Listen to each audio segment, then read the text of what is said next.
성문교회 중등부 예배를 시작하도록 하겠습니다. 마음을 정돈하시고 온 마음과 정성을 다해 하나님 앞에 예배하는 이 시간이 되기를 소망합니다. 우리를 대표해서 김태준 선생님 기도 인도합니다. 기도하시겠습니다. 하나님 아버지, 저희 큐티어스 함께 예배할 수 있는 시간과 방법과 마음을 허락해 주셔서 감사합니다. 이 자리에 오지 못한 친구들도 있지만 그들의 마음도 주님, 당신께서 만져주세요. 하나님, 오늘 저희 목사님 통해서 당신의 말씀을, 성경의 진리를 들을 때 하나님, 그 말씀이 저희의 마음에 닿고 저희의 마음판에 새겨질 수 있길 원합니다. 하나님, 하루속히 함께 모여 예배하고 찬양하고 교제하고 싶습니다.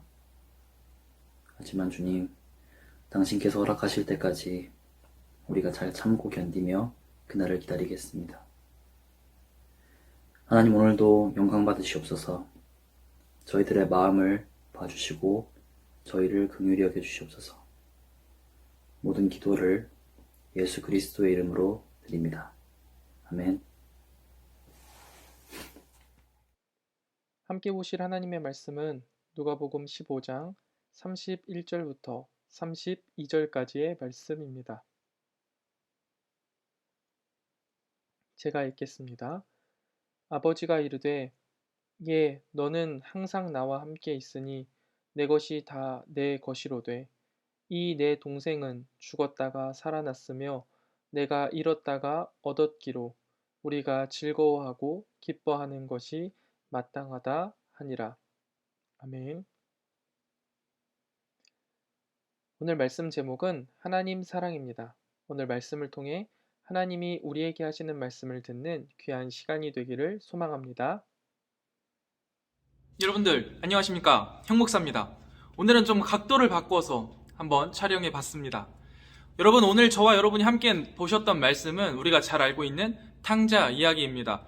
혹시 모르는 친구가 있을 수도 있으니까 영상으로 자세한 내용을 한번 살펴보고 오겠습니다. 한번 보고 오실까요?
오늘 본문은 우리가 잘 알고 있는 탕자 이야기입니다. 등장인물로는 두 아들과 아버지가 등장합니다. 이 세 명의 인물을 통하여서 하나님께서 우리를 어떻게 사랑하시는지, 그리고 그 사랑에 대해서 우리가 어떻게 반응하면 좋을지를 한번 살펴보도록 하겠습니다. 첫 번째로 살펴볼 아들은 바로 둘째 아들입니다. 처음에 이 말씀을 읽고 나면 대부분의 독자들은 자신을 이 두 번째 아들에 투영시킵니다. 그리고 나서 내가 정말 하나님께 받은 은혜가 너무나 크고 하나님께서 내게 주신 사랑이 너무나 큰데 내가 그것을 너무 방탕하게 썼다. 그리고 나서 하나님 앞에 돌아가도 하나님은 우리를 사랑으로 품어주신다 하면서 많은 은혜를 받곤 합니다. 맞습니다. 우리는 모두 이 탕자와 같은 사람이죠. 하나님 마음의 대못을 받고 아버지 하나님께 다시금 돌아가 용서를 빌 때 하나님은 우리를 밀어내시거나 내 아들이 아니다 말씀하시기보다 우리를 안아주시고 우리를 사랑해주시고 우리를 품어주셨습니다. 천부의 의지 없어서 손들고 옵니다 하면서 주님 앞에 나아가면 그 누가 됐던 하나님은 기쁘게 받아주신다는 거죠. 이 사실은 우리에게 아주 큰 위로가 됩니다. 그런데 사실 이 둘째 아들의 문제점이 있는데요. 이 둘째 아들이 지은 죄가 무엇입니까? 바로 아버지에게 유산을 달라고 했던 겁니다. 여러분, 유산이라는 건 무엇입니까? 부모님이 돌아가시고 나서 자녀들에게 주어지는 부모님의 재산입니다. 전제가 뭐예요? 부모님이 돌아가셔야만 하는 겁니다. 그런데 살아있는 부모님에게 유산을 달라고 하다니 이런 페류나가 어디 있습니까? 그런데 아버지도 참 웃깁니다. 저 같았으면은 이 자식이 정신을 못 차리고 너 지금 아버지를 죽이려는 셈이야? 아버지 죽은 사람 취급하는 거야? 안 돼! 하면서 엄청나게 화를 내고 머리통을 한 대 쾅 쥐어 박아줄 것 같은데 이 아버지는 그렇게 하지 않습니다. 아버지는 아들에게 재산을 주었습니다. 그리고 나서 이 아들은 아버지와 이 형과 인연을 끊고 다른 나라로 휙 가버립니다. 아주 패륜하죠. 그런데 말입니다, 여러분. 우리가 때론 이런 모습을 갖고 있다는 사실을 알고 계시나요? 하나님 앞에 우리가 이것도 주세요, 저것도 주세요. 하나님 건강 주세요. 하나님 친구들과 잘 사귈 수 있도록 해주세요. 하나님 좋은 선생님 만나게 해주세요. 공부 잘하게 해주세요. 막 부탁을 해요. 그리고 하나님께서 이런 것들을 허락하셔요. 그런데 이 모든 것들을 받고 나서는 하나님을 휙 떠나버립니다.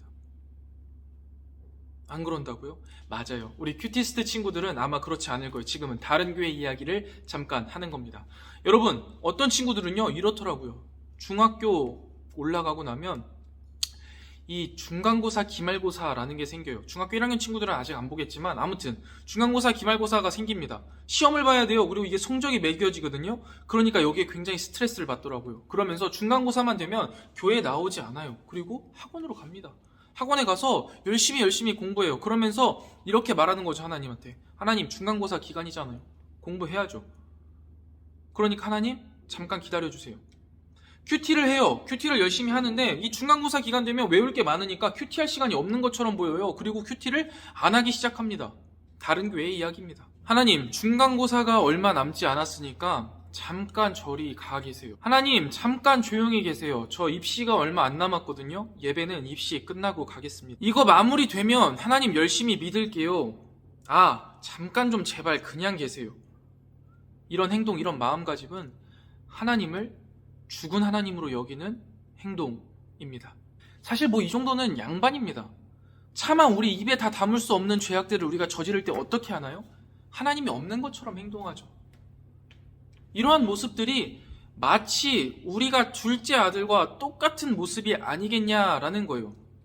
맞잖아요. 둘째 아들 모습과 똑같은 모습이 우리 가운데 있어요. 그러나 우리가 잘 알듯이 하나님은 회개하고 돌아오는 영혼을 기뻐하십니다. 그 영혼을 사랑으로 맞으신다는 거죠. 그 사실이 우리에게 너무나 큰 은혜가 됩니다. 기쁨이 돼요.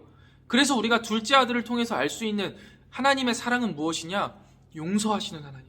무조건적으로 용서하셔요. 되돌아오기만 하면 내가 무슨 죄를 지었던 상관없이 나를 품어주시고 안아주시고 자녀로 삼아 주신다는 거죠. 그 하나님의 은혜와 그 사랑을요, 우리가 둘째 아들을 통해서 볼 수 있어요. 그리고 우리는 어떻게 반응해야 하냐? 무슨 죄를 지었던 간에 우리 아버지 되시는 하나님 앞으로 나아가야 한다는 것입니다. 이게 첫 번째, 둘째 아들을 통해서 우리가 알 수 있는 하나님의 사랑과 그에 따른 태도입니다. 여러분, 그런데 놀랍게도 제가 어렸을 때 이 정도 이야기를 들으면 순종해야지, 아멘, 이렇게 되고 마음의 만족감이 있었거든요.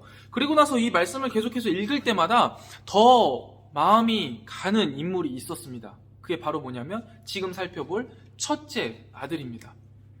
첫째 아들이요, 자꾸 제 모습 같더라고요. 오늘 한번 첫째 아들 모습을 한번 살펴보도록 하겠습니다. 저에게 어떤 모습이 있었냐면, 저는요 한 번도 교회에 빠져본 적이 없어요. 그리고 저는 어렸을 때부터 굉장히 열심히 신앙생활을 했습니다. 중학교, 고등학교 때 중고등부 회장도 했고요, 찬양팀 리더도 했고, 정말 열심히 신앙생활했어요. 그런데 가끔 교회를 다니다 보면은요, 신앙생활을요 되게 덤벙덤벙 아니면 대충대충 하는 친구들이 있어요. 뭐 그냥 한 달에 한 번 원래 행사로 오거나, 아니면 친구 초청잔치나 달란트 시장 한다고 하면 와요. 그리고 그 다음 주에 전혀 안 보여. 그럼 이런 친구들을 보면서 제가 때때로 어떤 생각을 했냐면, 신앙생활 왜 저 따위로 하지? 신앙생활 저렇게 하면 안 되는데, 안돼 이런 생각을 할 때가 굉장히 많다는 겁니다. 제가 보니까 첫째 아들이 곧 저더라고요. 그런데 여러분, 여기서 끝나는 게 아니에요. 어쩌다 한번 교회에 나와서 기도를 하는데 막 눈물을 흘려 기도하는 친구가 있는 거예요. 그러면 제 마음속에 무슨 생각이 있었냐면, 쟤 왜 저래? 저거 진짜일까? 이런 생각이 드는 거죠. 여러분, 이게 말이 되는 겁니까? 말이 안 되는데요, 제가 그런 생각을 했어요. 자꾸 첫째 아들과 같은 마음이 들더라고요. 하나님께서 나만 사랑해 주셨으면 좋겠고, 내 기준과 내 판단에 미달이 되는 친구들은요 사랑 안 해주셨으면 좋겠더라고요. 그래서 제가 되게 나쁜 놈같이 느껴졌어요. 그런데 여러분, 제가 성경을 또 읽다 보니까 저와 같은 사람이 한 명 더 있습니다. 그래서 제가 그 성경을 굉장히 좋아해요. 바로 누구냐면 요나입니다. 여러분, 요나 이야기 잘 알죠? 하나님이 어느 날 요나에게 말씀하셨어요. 야, 니느웨 백성들에게 가서 회개를 선포해라. 저들이 죄 가운데 돌아오게 해라 라고 말씀하셨습니다. 그런데 요나가 어떻게 했나요? 안 가죠. 왜 안 갔는지 아세요, 여러분? 성경을 자세히 읽어보면요, 요나는 요나 나름대로의 기준이 있었습니다. 하나님 앞에 죄를 지은 자는 심판받아야 한다는 거예요. 맞잖아요. 하나님 앞에 죄를 지었어요. 니느웨는 특별히 더 심했습니다. 굉장히 잔인한 나라였고요, 성적으로도 굉장히 문란한 나라였습니다. 이스라엘을 끊임없이 괴롭혔고 주변국들을요 아주 많이 괴롭혔던 나라입니다.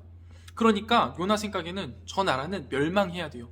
그런데 혹시나 내가 가서 회개를 전했는데 회개해서 하나님 앞에 벌을 받지 않는다? 이건 있을 수 없는 일이죠. 그러니까 요나가 하나님의 말씀을 떠나서 다시스로 간 겁니다. 내 기준에 안 맞으니까. 내 기준과 내 생각에 안 맞는 사람은 하나님께 심판받아야 한다, 하나님이 사랑하시면 안 된다라고 생각했던 거예요. 저하고 똑같죠. 그래서 저는 요나를 참 좋아해요. 그런데 하나님이 알게 하시죠. 그건 나중에 요나 이야기에서 보고, 오늘 첫째 아들에게도 하나님이 알게 하십니다. 아버지가 쫓아가서 이야기를 하죠. 여러분, 아버지가요 이 첫째 아들에게 가서 그의 마음을 위로해 주시는데요, 이 첫째 아들의 잘못됐던 마음 3가지를 싹 고쳐주십니다. 그게 뭔지 한번 살펴볼게요. 첫 번째, 첫째 아들의 잘못된 생각은 뭐냐면, 쟤는 쟤고 나는 나다 라는 생각입니다. 오늘도 본문 말씀에 보면은요, 뭐라고 나와 있냐면요, 당신의 아들이라고 둘째 아들을 불러요. 당신의 아들. 뭐 당신은 그렇다 치고 당신의 아들 3자로 이야기하잖아요. 그러니까 내 동생이 아니에요. 당신의 아들. 참 싸가지 없게 이야기하는 거죠, 실세요. 아빠한테. 쟤는 쟤고 나는 나다. 이미 관계 끝났습니다, 아버지. 제가 아버지 제 말을 갖고 나가가지고 다 방탕하게 쓴 거잖아요. 이제 끊어내세요. 쟤는 아주 잘못된 놈이에요. 나쁜 놈이에요. 이야기하는 거죠. 그런데요, 아버지가 그걸 딱 고쳐주십니다. 당신의 아들이라고 이야기했던 첫째 형에게 네 동생이라고 말씀하십니다. 여러분, 제가 좀 전에도 말했죠. 제가 교회를 다니면서 신앙생활을 제대로 안 하는 것 같은 친구들, 어쩌다 한 번쯤 오는 친구들을 보면서, 저렇게 신앙생활 하는 거 진짜 안 좋은데 하나님이 분명히 안 좋아하실 거야, 하나님이 쟤네들을 구원 안 해주실 거야 생각했던 것들에, 만약에 그걸 반대로 그 친구들이 제 동생이라고 생각한다면 제가 그렇게 생각했을까요? 절대 그렇게 생각 안 했을 겁니다. 그리고 그냥 안이 꽂게 쳐다보지도 않았을 거예요. 가서 야, 신앙생활 제대로 해야지, 일주일에 한 번 교회 나오는 거 정말 아버지 하나님 앞에 7년과 진정으로 예배해야지, 야, 한 달에 한 번 나오는 게 말이 되냐? 달란트 시장에만 나오지 마, 우리 나와서 예배하자 이야기했겠죠. 그냥 뒤에서 냉소적으로 바라보고 비판만 했겠습니까? 그게 바로 첫 번째 잘못된 마음이에요. 너는 너, 나는 나. 여러분, 교회 안에 너와 나가 구분될까요? 절대 그렇지 않습니다. 하나님 안에서 저와 여러분은 형제 자매요, 여러분과 여러분끼리도 형제 자매입니다. 친형제, 친자매라고 생각해야 돼요. 아니요, 사실 그것을 뛰어넘어서 하나님께서 뭐라고 말씀하시냐면요, 우리는 한 몸이다 라고 이야기를 해요. 여러분과 저는요, 예수님이라는 그 머리를 두고 몸을 이루고 있는 공동체라는 거예요. 여러분, 손가락이요, 가끔씩 콧구멍을 파다 실수하잖아요. 그래서 우리가 코피가 팍팍 터지잖아요. 그렇다고 해서 손가락 잘라버리는 친구 있나요? 없잖아요. 그런데 왜 우리는 친구들을 바라보면서, 다른 사람을 바라보면서 저 녀석은 심판받아야 돼, 이렇게 이야기할까요? 너는 너, 나는 나 생각이 있어서 그래요. 우리 이 생각을 버리십시다. 그리고 우리는 하나라는 생각을 갖고선 함께 신앙생활 하는 겁니다. 하나님의 사랑은 그런 사랑이에요. 우리가 하나라는 사실을 알려주시는 것. 그리고 그 사실을 알고 신앙생활할 때 우리는 더욱더 행복하게 신앙생활할 수 있습니다. 우리 큐티스트 친구들, 우리 모두가 한 가족이라는 것, 한 몸이라는 것 기억하면서 서로를 향하여서 끊임없는 사랑을 하는 우리 큐티스트 되시기를 주님의 이름으로 축복합니다. 두 번째 잘못된 생각은 뭐냐면요, 사랑이 유한하다라고 생각하는 거예요. 그게 뭐냐면요, 첫째 아들은요, 둘째 아들에게 관심이 쏠리니까 사랑이 없어진 줄 알았어요. 나는 사랑 안 하는 줄 알았던 거예요. 그런데 아버지께서 다가오셔서 말씀하시는 거죠. 얘야, 그렇게 생각하지 마. 내 것이 다 너의 것이란다.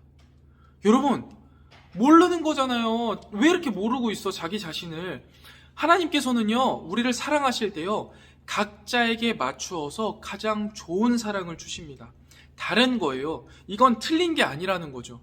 그런데 우리는 끊임없이 남과 비교의식을 갖고 살아가면서 끊임없이 상대적 박탈감에 마음 아파할 때가 있습니다. 야, 쟤는 왜 이렇게 잘생겼어? 야, 쟤는 왜 이렇게 운동을 잘해? 야, 쟤는 왜 이렇게 돈이 많아? 근데 상대적으로 나는 왜 이렇지? 하는 그 상대적 박탈감이 있다는 거죠. 그런데 여러분, 절대 그렇게 생각하시면 안 돼요. 하나님의 사랑에는요, 한계가 없습니다. 무한하셔요. 하나님은 끊임없이 우리를 사랑하고 계시고 가장 좋은 방식으로, 가장 좋은 방법으로 나를 사랑하고 계시다는 사실을 잊어서는 안 되겠습니다. 여러분, 그러니까 하나님께서는요, 우리를 너무나 사랑하시고 우리를 각자에 맞춰서 개별적으로 가장 좋은 것으로 사랑해 주신다는 사실을 기억하고 비교하지 말고 하나님의 사랑에 감사하면서 살아가야겠죠. 마지막 세 번째입니다. 앞에 있던 두 가지를 좀 통합하는 느낌이기도 한데요, 나 자신을 되돌아보지 못했던 모습 때문에 이 첫째 아들이 둘째 아들을 미워하고 아버지의 기쁨에 참여하지 못했던 겁니다. 나를 보지 못하는 거예요. 이게 무슨 의미냐면요, 일단 첫 번째로 이 고대 근동사회의 파티에 대해서, 이 잔치에 대해서 생각해 볼 필요가 있어요. 고대 근동사회에서 잔치가 열리면요, 아버지 옆에 누가 꼭 있어야 되냐면 장남이 있어야 돼요. 그리고 이 장남은 아버지와 함께 가족의 얼굴을 대표해서 손님들을 접대하고 그 가운데 즐거운 시간을 보낼 수 있도록 돕고 있어야 돼요. 그런데 이 첫째 아들 어떻게 하고 있었죠? 일을 마치고 돌아오다가 잔치 소리가 들렸어요. 그리고 나서 이게 둘째 아들을 위한 잔치라는 것을 안 순간 그 첫째 아들은 어떻게 하고 있었나요? 맞습니다. 집 밖에 서 있었어요. 분명히 둘째 아들이 돌아옴으로 인하여서 탕자의 이야기가 끝난 줄 알았는데 실제로 새로운 탕자가 등장했네요. 누구일까요? 첫째 아들이죠. 집 밖에서 기다리는 겁니다. 그리고 들어가지 않습니다. 이거는요, 여러분, 아버지에게요, 굉장히 수치스러운 일이에요. 다들 물어볼 거죠. 야, 아들 어디 갔어? 아들 어디 갔어? 야, 너네 장남 어디 갔어? 물어보는 거죠. 잘 모르겠네. 어디 갔지? 돌아올 시간이 있는데 왜 안 오지? 걱정을 하고 있었고 손님들에게도 약간의 창피를 당했던 것 같아요. 근데 아버지는 거기서 멈추지 않죠. 계속 아들을 기다려도 오지 않으니까 직접 버선발로 나가봅니다. 잔치 중인데도 말이죠. 첫째 아들을 그만큼 사랑하고 있었던 겁니다. 그리고 멀리서 심술이 나 있는 아들의 모습을 보고 다가가서 차근차근 이야기하고 설득하고 이해시켜 주십니다. 그러면서 첫째 아들이 오해하고 있었던 것들을 하나하나 풀어주시죠. 나는 사랑받지 못했어. 나에게는 염소 새끼 한 마리 주지 않으면서 저 자식한테는 송아지를, 아버지는 날 사랑하는 게 아니야, 이렇게 생각했는데 아버지께서 말씀하시죠. 그런 생각하지 마. 나의 것이 다 내 것이잖니. 내 모든 것이 다 너의 것이야. 그런 생각하지 마. 나는 너를 너무나 사랑한단다. 이야기해 주시는 거죠. 자기 자신을 되돌아보지 못했어요. 동생이 잘못한 것들은 바라보고 내가 잘못한 것들은 생각하지 못했고, 아버지가 동생을 사랑해주는 거는 보고 아버지가 날 사랑해주시는 거는 보지 못했던 거예요. 아까하고 사실 똑같은 거예요. 비교만 하다 보니까 나를 되돌아보지 못하고 상대적 박탈감에 빠져 있는 겁니다. 여러분, 우리가 때때로 그렇게 살아가고 있지는 않을까요? 이거는 여러분 정말 미련한 짓입니다.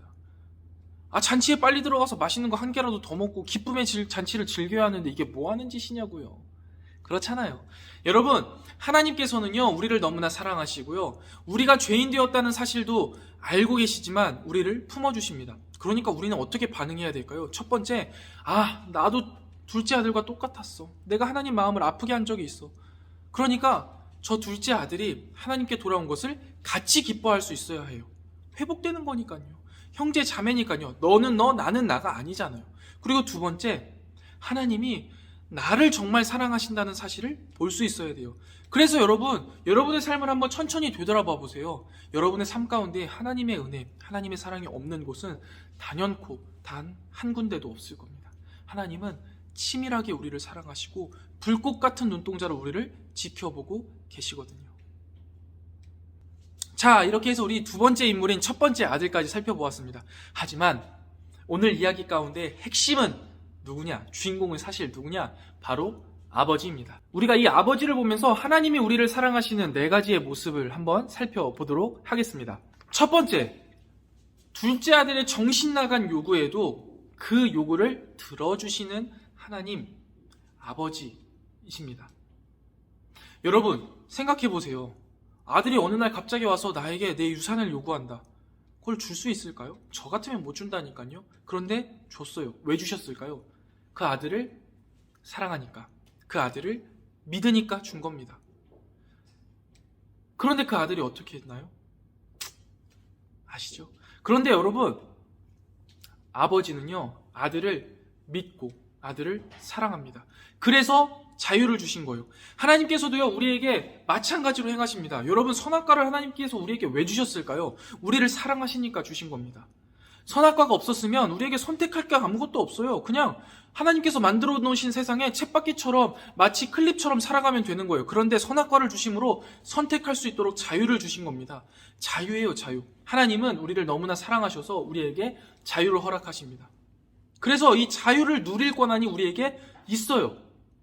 열심히 이 자유를 누리면서 하나님의 영광을 위하여서 살아가야 되는데 우리는 자꾸만 둘째 아들처럼 행동하는 거예요. 자유를 방종으로. 하나님 아버지는 생각하지 않은 채 나의 만족과 유익을 위해서 사용하는 거죠. 그거는 너무나 잘못된 모습입니다. 하나님은 우리를 너무나 사랑하셔서 자유를 주시고 우리를 믿어주시는데 우리도 이 믿음에 보답하며 하나님의 나라와 영광을 위하여서 열심히 살아가는 저와 여러분이 되시기를 축복합니다. 두 번째, 이렇게 아들을 믿어주시고 끊임없이 기다리시는 아버지의 모습입니다. 여러분, 둘째 아들이요, 아버지의 그 유산을 가지고 나서 외국으로 날랐습니다. 근데 아버지는요, 그 아들이 갔던 그 길을 끊임없이 보고 있었던 거예요. 어떻게 알 수 있나요? 둘째 아들이요, 터덜터덜 정말 지친 폐장병처럼 이러고 걸어오는데 멀리에서 아버지가 보인 거예요. 그게 둘째 아들이다, 드디어 왔다 하고 어떻게 하셨습니까? 막 미친 듯이 뛰어가서 그 아들을 끌어안고 포옹하고 이야기하고 정말 종들에게 시켜서 새로운 옷을 입혀주고 하시잖아요. 여러분, 진짜 놀라운 거죠. 하나님은요, 우리에게 자유를 주실 뿐만 아니라 우리를 끊임없이 지켜보고 우리가 혹시 하나님의 곁을 떠나서 죄를 지으면 돌아오기를 간절히 기다리고 계신 분입니다. 저는 특별히 이 아버지가 둘째 아들을 맞이하는 장면에서 정말 울컥한 장면이 있는데 뭐냐면요, 둘째 아들이요, 아버지 앞에 너무 큰 죄를 지었잖아요. 그래서 나름대로 반성도 많이 한 것 같아요. 그리고 나서 아버지에게 무슨 말을 해야 할까 고민했습니다. 그래서 연습을 한 것 같아요. 아버지, 내가 너무나 큰 죄를 지었습니다. 저를 아들로 받아주지 마시고 일꾼으로 받아주세요. 이렇게 연습을 한 거죠. 그래서 계속 생각하면서 간 거예요. 그런데 아버지가 저쪽에서 막 뛰어와서 벌컥 끌어안는 겁니다. 그래가지고 아버지 너무나 죄송해요 하고 그 뒤에 멘트를 하려고 하는데 그거를 아버지께서 막아버리실 정도로 아버지가 그때 이야기하시는 거예요. 야, 여봐라, 우리 둘째 아들이 왔다. 어서 깨끗한 옷을 갖고 와라. 깨끗한 신을 가져와라. 반지를 가져와서 끼워줘라. 우리 아들이 살아 돌아왔다. 내가 너무나 기쁘다. 잔치를 벌려야겠다. 아버지 사랑 이런 거예요. 죄를 짓고 정말 아버지 하나님 앞에 몹쓸 일을 저질렀는데 터덜터덜 걸어오는 그 아들을 바라보면서 아무것도 생각하지 않고 그저 끌어안고 같이 울어주고 같이 기뻐해주는 그 아버지의 마음이 정말 울컥하더라고요. 하나님은요, 그런 사랑입니다. 하나님은 오늘도요, 우리를 향하여서 계속 보고 계세요. 우리 하나님께서는요, 우리 큐티스트 친구들을요, 계속해서 지켜보고 계세요. 그리고 혹시 잘못한 게 있다면 빨리 돌아오기를 간절히 바라고 계십니다. 그 하나님의 사랑을 우리가 꼭 기억했으면 좋겠습니다. 세 번째입니다. 뾰루퉁한 아들을요, 이해시켜 주시는 하나님입니다. 하나님께서는요, 이 뾰루퉁한 아이 같은 우리를요, 이해시켜 주세요. 우리의 삶 가운데요, 조금씩 우리의 시야를 확장시켜 주시고 하나님을 이해할 수 있도록 도와주세요. 그런데요, 여러분, 여기에서 제가 특별히 여러분에게 말씀드리고 싶은 것은 이런 하나님이시라는 걸 알고 하나님 앞에 너무 많은 불평을 표현하지 않았으면 좋겠어요. 왜냐하면 하나님도 마음 아프시잖아요. 제가 주변에 가끔 이야기를 들으면 부모님들이요, 때때로 상처를 많이 받으시는 경우가 있습니다. 별말 아니에요. 그런데 저도 그럴 때가 있거든요. 저희 막 한 2살짜리, 3살짜리 아이들이요, 가끔 이제 자기가 하고 싶은 대로 해주지 않으면은 아빠 미워! 이렇게 이야기합니다. 그러면 별말 아닌데도 마음이 콕 하고 아파요. 그런데 만약에 한 여러 분 정도 나이 된 친구가 엄마가 나에게 해준 게 뭐가 있어? 나 엄마 미워! 이러면서 딱 나간다고 생각해요. 막 심장에 막 칼이 들어오는 것 같을 것 같아요. 그런데 하나님도 마찬가지잖아요. 하나님도 마음이 있으시잖아요. 우리가 만약에 하나님 앞에 하나님이 도대체 계신가요? 아니면 하나님이 계시다면 이게 말이 됩니까? 난 이런 하나님 안 믿을래요. 하나님 싫어요. 하나님 미워요. 이렇게 이야기한다면 하나님 마음이 많이 아프실 것 같아요. 우리의 시야가, 우리의 생각이 아직 성숙하지 못한 것이니까 오히려 그럴 때는요, 잠잠히 기도하는 사람이었으면 좋겠습니다. 하나님, 나 이해가 되지 않아요. 그러나 하나님 이해시켜 주세요. 하나님의 뜻을 잘 모르겠어요. 그러나 주님, 생각나게 하시고 깨닫게 해주세요. 이렇게 기도하였으면 좋겠습니다. 왜냐하면 하나님은 우리의 불평과 불만을 다 들어주시기도 하고 그 불평과 불만을 기쁨과 감사로 바꾸어 주실 분이시기 때문이에요. 마지막 4번째입니다. 이게 제일 중요해요, 여러분. 집중해서 마지막까지 들어봅시다. 이 마지막 4번째 하나님 아버지의 모습은요, 무한한 사랑을 주시는 하나님입니다. 조금 더 적나라하게 표현하자면 하나님은요, 사랑을 낭비하십니다. 여러분, 혹시 여러분이 생각하실 때 적당히 사랑하자라는 게 말이 된다고 생각하시나요? 만약에 이성 친구를 한 번이라도 사랑해본 친구가 있다면 분명히 이해할 겁니다. 적당히 사랑은 없습니다. 그 친구가요, 머릿속에서 계속 생각나요. 24시간 진짜 계속 생각나. 너무 사랑하니까. 그런데 여러분, 하나님은 우리를 그렇게 사랑하시거든요. 우리는 하나님을 어떻게 사랑할까요? 하나님은요, 정말 우리를 사랑하십니다.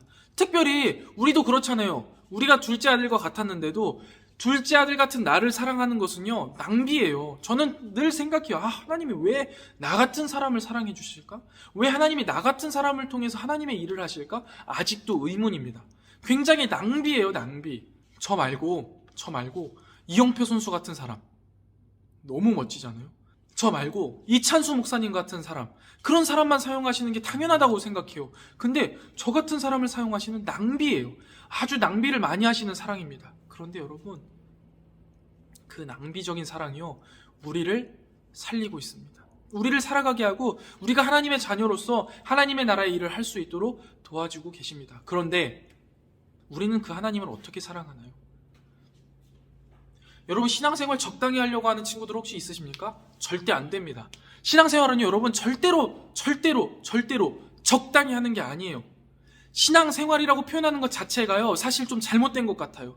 오히려 그 마음 가운데 뭐가 있어야 되냐면 하나님과의 사랑이라고 표현했으면 좋겠어요. 하나님을 사랑하세요, 여러분. 어떻게요? 뜨겁게 열정을 가지고 사랑하셨으면 좋겠습니다. 여러분 보시는지 모르겠는데 피식대학이라는 데가 있어요. 거기에 보면은 산악회가 한마음 산악회라는 게 있는데 저 가끔 보거든요. 되게 재밌어요. 거기에 보면은 영남 회장이 늘 말하는 게 있습니다. 바로 열정! 이겁니다.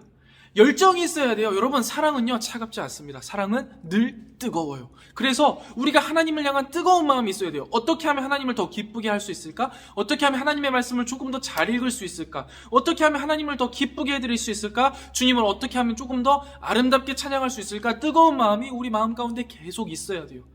물론 때로는 목사님도 이 마음이 식을 때가 있어요. 그러면 어떻게 하느냐? 마음의 불을 자꾸 지피려고 노력해요. 어떻게? 기도합니다. 어떻게 해요? 말씀을 읽어요. 그래서 하나님이 나를 얼마나 사랑하시는지를 다시금 깨달으면 이 열정이 확 불타올라요. 저는 요즘 그래요. 그래서 여러분에게 이 뜨거운 하나님의 사랑을 전해주고 싶어요. 그리고 여러분도 하나님을 뜨겁게 사랑하는 열정 있는 신앙생활을 했으면 좋겠습니다.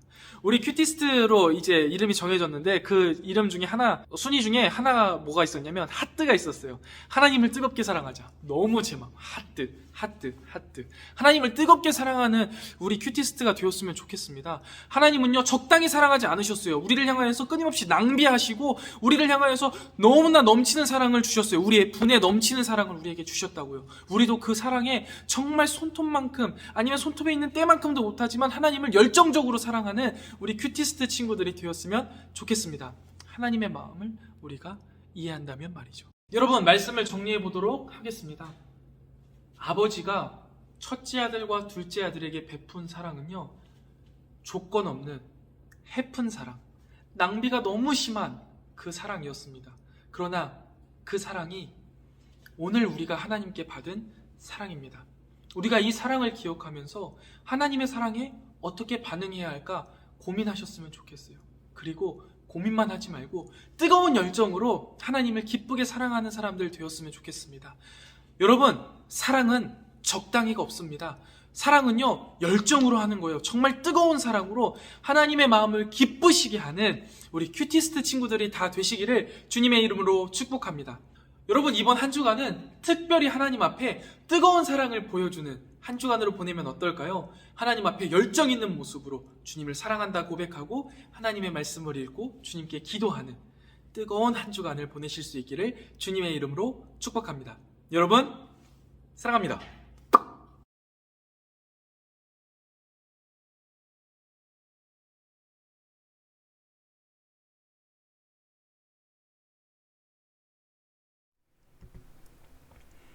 이 시간은 기도의 시간입니다. 여러분이 적은 한 주를 살아갈 한 줄은 나의 각오만으로 가능한 일이 아닙니다. 하나님의 도우심을 구하고 주께서 강하고 담대한 믿음과 담력을 허락하여 달라고 우리 이 시간 간절히 기도합시다. 우리의 작은 음성조차 들으시는 하나님 앞에 이 시간 간절히 기도합니다.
주기도문 하심으로 오늘의 모든 예배의 순서를 마치도록 하겠습니다. 하늘에 계신 우리 아버지여, 이름이 거룩히 여김을 받으시오며 나라의 임하옵시며 뜻이 하늘에서 이룬 것 같이 땅에서도 이루어지이다. 오늘날 우리에게 일용할 양식을 주옵시고 우리가 우리에게 죄 지은 자를 사하여 준 것 같이 우리 죄를 사하여 주옵시고 우리를 시험에 들게 하지 마옵시고 다만 악에서 구하옵소서. 대개 나라와 권세와 영광이 아버지께 영원히 있사옵나이다. 아멘. 예배 마쳤습니다. 감사합니다. 주일 예배는 마쳤지만 우리의 일상의 예배는 계속됩니다. 승리하시고 다음 주에 뵙겠습니다.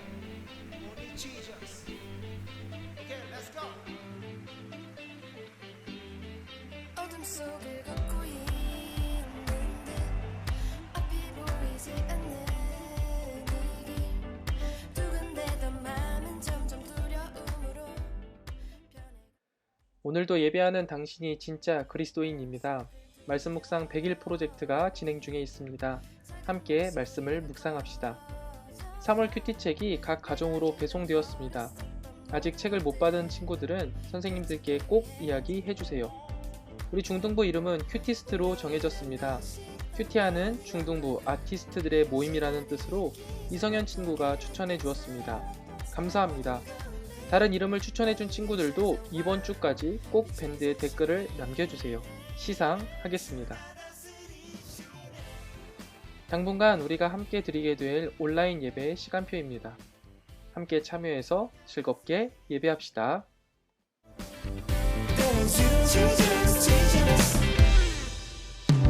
해결되지 않던 딜레마의 끝이 뭔가 30살의 어느 금요일에 만나 보이지 않는 달의 반쪽처럼 부르고 있던 십자가의 이면 구원해주시는 건 너무 감사. 인생의 주인은 바로 나 변한 적이 없는 병의 뿌리 예수를 믿는 것 자체가 무리 번개처럼 내 맘